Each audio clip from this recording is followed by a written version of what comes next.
বাপদাদার কাছে যেটা এই হাটটি 100 বছরের উপরে থেকে এই হাটটি মেলে।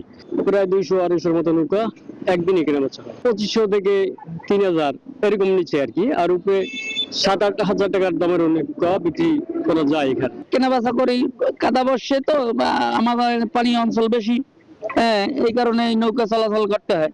বর্ষায় জমে উঠেছে পিরোজপুরের শত বছরের পুরনো নৌকার হাট।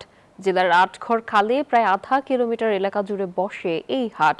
জ্যৈষ্ঠ থেকে শুরু করে আশ্বিন পর্যন্ত নৌকা কেনা বেচার ধুম পড়ে এখানে। আকার ভেদে 10,000 টাকার মধ্যেই মিলে নৌকা। তবে কাঙ্ক্ষিত দাম না পাওয়ায় হতাশার কথা জানান বিক্রেতারা।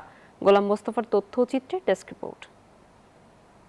ভোর থেকেই দূর দূরান্তের কারিগররা বিভিন্ন আকারের কাঠের নৌকা নিয়ে হাজির হন শতবর্ষী এই নৌকার হাটে। পরখ করে দেখেন নৌকা, করেন দরদাম। চিত্রটি পিরোজপুরের আটঘর কুরিয়ানা ইউনিয়নের খালের। প্রতি শুক্রবার বসে ঐতিহ্যবাহী এই হাট।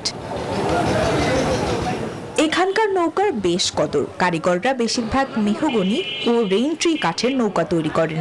আকার ভেদে 2500 থেকে 10,000 টাকায় মেলে এক একটি নৌকা। সব মশার বিরুদ্ধে সুরক্ষা দিতে এলো বসুন্ধরা এক্সট্রিম অ্যারোসল। মশার বিরুদ্ধে এক্সট্রিম সুরক্ষা। বাপদাদার কাছে যেটা এই হাটটি 100 বছরের উপরে থেকে এই হাটটি মেলে। প্রায় 200-250 মতো নৌকা একদিনই কেনা বেচা হয়। 2500 থেকে 3000 এরকম নিচে আর কি, আর উপরে 7-8 হাজার টাকার দামের নৌকা বিক্রি করা যায় এখানে। কেনা বেচা করি, কাদা বর্ষে তো আমাদের পানি অঞ্চল বেশি, এই কারণে এই নৌকা চলাচল করতে হয়। নদী বেষ্টিত এ এলাকায় প্রচুর আমড়া ও পেয়ারাও হয়, আর এগুলো হাটে নেয়ার একমাত্র বাহন নৌকা। এছাড়া বর্ষা এলেই নৌকার বিক্রি বেড়ে যায়, তবে দাম নিয়ে রয়েছে অসন্তোষ। প্রতিদিন এ হাটে 200 থেকে 300টি নৌকা বিক্রি হয়।